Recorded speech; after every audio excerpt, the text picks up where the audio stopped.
ఏం దేవుని భూములు మీరు కాపాడగలుగుతారు చెప్పండి? ఇదంతా ఒక పెద్ద డ్రామా, పెద్ద బోగస్ ఇదంతా. మీరు అరే ఏ భూములు కాపాడినారు మీరు? 22 నెలల కాలంలో మీరు కాపాడిన భూముల లెక్కేందో చెప్పండి. ఒక గుంట భూమిని మేము పలానా చోట కాపాడినామని చూపించే ప్రయత్నం చేయండి. 22A కింద అసైన్డ్ భూములు, దళితుల చేతుల్లో ఉండాల్సిన భూములు, మట్ ల్యాండ్స్, ఇంకా రకరకాల పేర్లతో ఉన్న ప్రభుత్వ భూములు, దాదాపు 25 లక్షల ఎకరాల భూమి పట్టాల కింద మారిపోయిందని లెక్కలు చెప్తున్నాయి.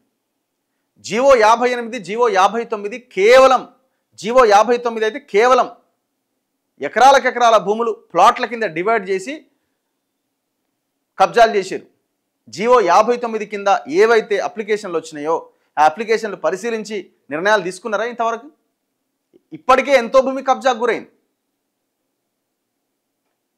ఇదంతా ఈ టాస్క్ ఫోర్స్ లేదు, ఏమి లేదు. ఈ టాస్క్ ఫోర్స్లు ఇవన్నీ కూడా ఎక్కడెక్కడ భూమి ఉందని సెటరైట్ చేసి మళ్ళీ వీళ్ళ అకౌంట్లోకి వేయడానికి.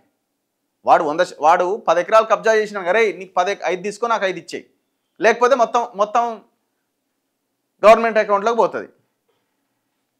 ఇవన్నీ కూడా దాంట్లో భాగంగా జరుగుతున్నాయి తప్ప ఇంకొకటి కాదు. ప్రజల భూములని కాపాడే ప్రయత్నం ఈ గవర్నమెంట్ అస్సలే చేస్తలేదు. ఎందుకంటే వీళ్ళు కూడా చాలా అద్భుతంగా రియల్ ఎస్టేట్ చేస్తుంది ఈ గవర్నమెంట్ కూడా. పోయిన గవర్నమెంట్ హయాంలో ఉన్న వ్యక్తులే ఇవాళ ఈ గవర్నమెంట్ని కూడా శాసిస్తున్నారు. కాంగ్రెస్ వాళ్ళ పనులు అయితే లేవు కానీ బీఆర్ఎస్ వాళ్ళ పనులు అవుతున్నాయి. ఎందుకంటే డబ్బులు కావాలి కదా, డబ్బులు ఎవరి చేతిలో ఉన్నాయి? వాళ్ళ చేతిలో ఉన్నాయి. సో